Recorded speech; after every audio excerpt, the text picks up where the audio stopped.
It started on a night I'll never forget. I was alone, of course, because these stories always happen when you're alone, and I had no reason to expect anything unusual. My apartment was quiet, the kind of quiet that almost feels normal until you realize there's something missing. The usual hum of the fridge, the soft echo of traffic outside, the low murmur of distant neighbors. I was on my couch, laptop open, scrolling through a show I wasn't really watching. My mind was somewhere else, running over the day's events, when I first heard it. A breath. Slow, shallow, deliberate. At first, I thought it was me. Maybe I had fallen asleep mid-scroll and it was my own breathing. But when I adjusted my position, it didn't stop. It didn't match my own inhale or exhale. I froze, holding my breath. There it was again. Closer, this time. I sat up straight. My heart started to pound. The apartment felt impossibly still. I glanced around the living room. Couch, coffee table, TV, bookshelves, everything exactly as I had left it. Nothing had moved. Nothing should have been here. My logical brain kicked in. Maybe it was the building settling. Maybe a neighbor had a late-night visitor. Maybe the sound was coming from the ventilation system. I tried to convince myself it was nothing, but my instincts screamed at me that this was wrong. Another breath. I couldn't ignore it any longer. Slowly, I reached for my phone. My hands trembled. I thought about calling someone, anyone, but what would I even say? Hello, yes, I think there's someone in my apartment, but I'm not sure if I'm imagining it. The breathing was coming from the hallway. I froze. My bedroom was on the other side. The bathroom, the kitchen, the closet, none of them should have held anyone.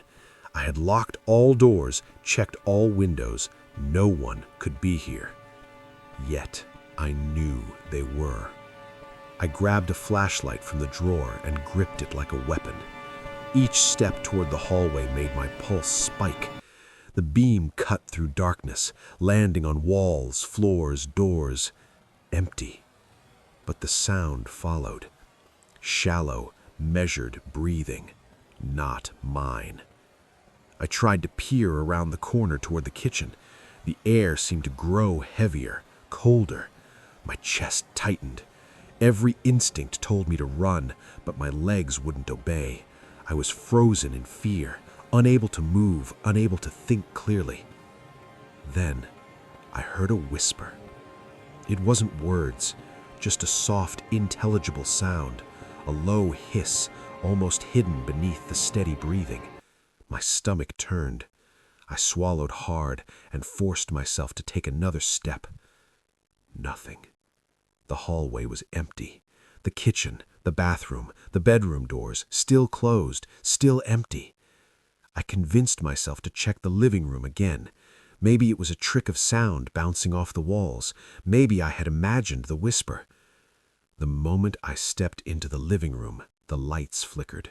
Just for a second, enough for me to catch a shadow moving across the floor. Too fast to be mine, too deliberate to be random. I spun, shining the flashlight everywhere. Nothing. Every hair on my body was standing on end. My breathing came in short, ragged gasps, and yet there it was again. Breathing. Not mine. I backed up toward the bedroom door. My hand shook as I fumbled with the handle. The beam of the flashlight caught something at the edge of my vision. A figure, hunched in the corner near the bookshelf. I blinked. It was gone. My mind was reeling. I wasn't imagining this. I couldn't be. I grabbed a baseball bat I kept under the bed, my last line of defense. I gripped it tightly and stepped into the hallway again. The breathing stopped. Complete silence. I held my breath, trying to listen for even the faintest sound. Then, from the bathroom, a soft click. The door handle turned slowly, deliberately. I raised the bat, every muscle in my body trembling. The door creaked open. Empty. Nothing. But the air was heavy, oppressive, charged with presence. Something had been there. I could feel it, watching, waiting. And now, somehow, it was gone, or maybe it had just moved somewhere else. I didn't sleep that night. I sat on the couch, bat in hand, flashlight pointed at the hallway. Every small sound, a dripping faucet, the hum of the fridge, the faint whistle of the wind outside, made my heart jump. Every shadow felt alive. Every corner looked like it could hide something. Morning didn't bring comfort. The apartment looked normal. Everything was exactly as I had left it.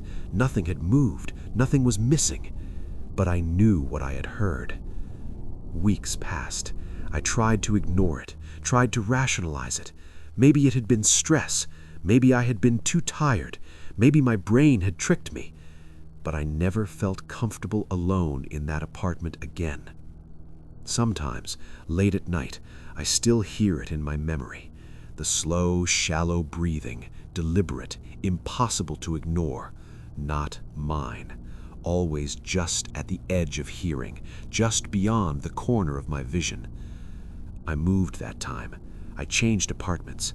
But even now, when I'm alone, I can't shake the memory.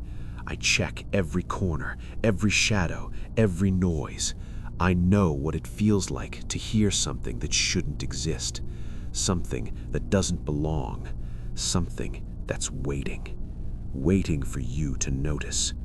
And when you hear it, breathing that isn't yours, you'll understand exactly what I felt that night. It started with something small, something I almost ignored at first.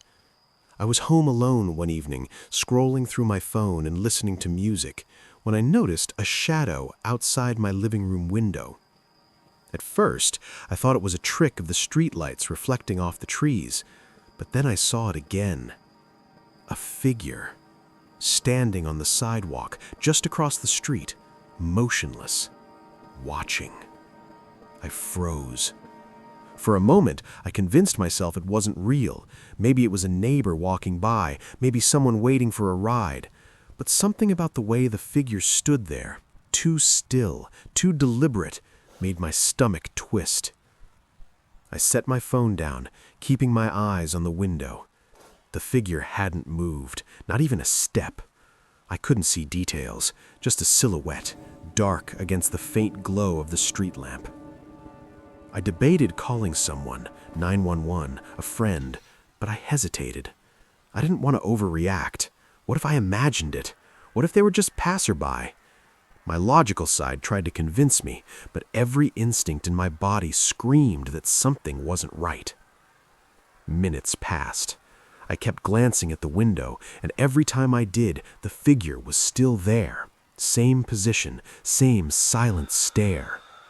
My pulse quickened. My hands shook as I picked up my phone, debating whether to call the police. But the figure hadn't moved at all. It almost felt like it was waiting, watching to see what I would do. I turned off the lights, thinking maybe the darkness inside would discourage them. But that didn't work. Through the blinds, I could still see the figure. Dark, silent, unblinking. I grabbed a flashlight from the kitchen, shining it toward the street, and the person didn't flinch. They didn't run. They didn't even acknowledge me. Just watching. Hours seemed to stretch on. I tried to distract myself, pacing the living room, locking doors and windows, peeking through the peephole at the front door, but my eyes kept drifting back to the window. The figure remained, unmoved, patient. I couldn't figure out if they were waiting for someone, waiting for me, or just waiting. At one point, I thought about leaving the house. I could drive around, maybe stop somewhere public until they left. But as I approached the front door, my phone buzzed with a notification. I froze. I hadn't left my phone out of sight. I picked it up. A photo. It was taken from the street, from the perspective of the figure, and it was of my front door. The timestamp showed it had been taken only moments before. My heart stopped.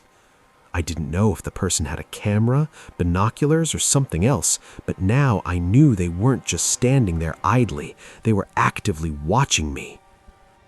I considered calling the police. I even started to dial 911, but my hand trembled too much. My mind raced.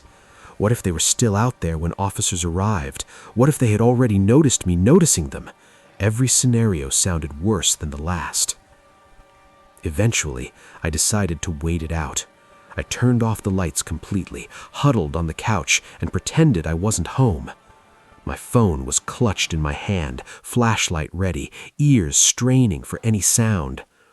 Outside, I could hear distant traffic, the occasional dog barking, but no footsteps, no signs that the figure had moved. I don't know how long I stayed like that, maybe an hour, maybe more. Every time I thought I saw movement outside, my pulse would spike. And then, just as suddenly as it began, the figure disappeared. Gone. No sign that anyone had been there at all. The next morning, I looked outside from my window. The street was empty, normal, quiet. Neighbors were walking dogs, cars passed by, nothing unusual. But I knew what I had seen, and I knew that the person had been there, watching, waiting. Weeks later, I still can't shake the feeling that someone could be out there at any time. Every night, I check my windows, lock my doors, glance at the street before leaving the house. I can't explain why that one stranger chose my home, or why they disappeared so suddenly, but I know I wasn't imagining it. The worst part isn't the figure itself. It's the knowing that someone was watching me, that they could be anywhere, observing, waiting for the right moment. And sometimes, when I catch a glimpse of a shadow moving outside, I feel that same icy chill I felt that first night. Because I know they're out there, somewhere, watching. It was a night that started like any other. I was home alone, the house quiet except for the usual creaks and hums of appliances. I had gone to bed early, trying to catch up on rest, but sleep didn't come easily. Something about the house felt off. The clocks ticked. The heater clicked on and off. The wind whispered through the trees outside. But the quiet wasn't peaceful.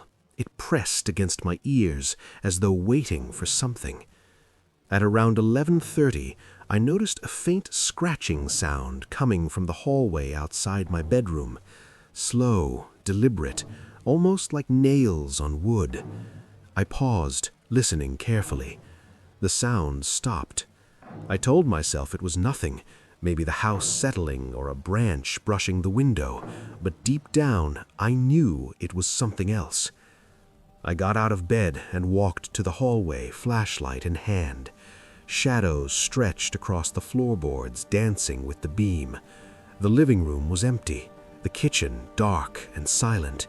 Every door closed. Nothing should have been there, yet the sense of being watched was undeniable. As I moved toward the front of the house, the air grew colder. A faint draft made the curtains flutter slightly, and the floorboards groaned under my weight. The shadows seemed to stretch longer than they should, bending in unnatural ways across the walls. I stepped into the living room. Moonlight spilled through the curtains, illuminating the furniture in silver light. For a moment, everything seemed normal. But then I noticed the shadows along the far wall. Not the shadows cast by furniture, but thin, elongated shapes moving subtly, almost imperceptibly, as if they were alive. I froze. My flashlight flickered, briefly plunging the room into darkness.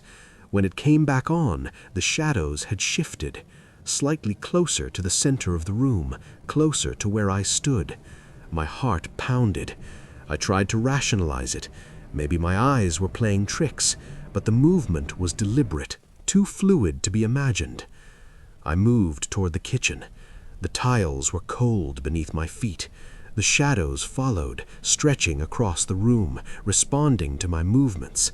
Every step I took seemed to pull them forward, yet they remained amorphous, intangible. The kitchen window reflected faint moonlight, and in it I could see the shadows from another angle, elongated, moving unnaturally. The house felt alive. Every room I entered had its own set of shadows, each one subtly different, each one shifting in ways that shouldn't be possible. In the hallway outside the bedrooms, the shadows pooled near the corners, stretching up the walls, bending along the ceiling. I could feel them closing in, watching. By the time I returned to the living room, I realized I wasn't just imagining it. The shadows weren't just moving, they were interacting with the house, sliding across furniture, spilling down the stairs, pooling near doorways. Every familiar object seemed distorted by their presence. The house was no longer my home. It belonged to them, and I was an intruder in my own space. Hours passed. Every sound, the tick of the clock, the hum of the refrigerator, even the whisper of wind outside felt amplified. The shadows never left. They lingered in corners, stretched along walls, and seemed to follow every movement. I didn't sleep. I couldn't. I stayed awake, flashlight in hand, watching the empty rooms, the shifting darkness, knowing that I was not the only one awake that night. By dawn, the shadows had receded slightly, retreating into the corners and crevices where they belonged, or at least where they had been hiding. The sun brought back normal lighting, but the memory of the night remained. Every creak, every draft, every shadow in the corner now carries that same sense of unease, and I know that if I am ever alone again at night, they will return, waiting, watching, alive.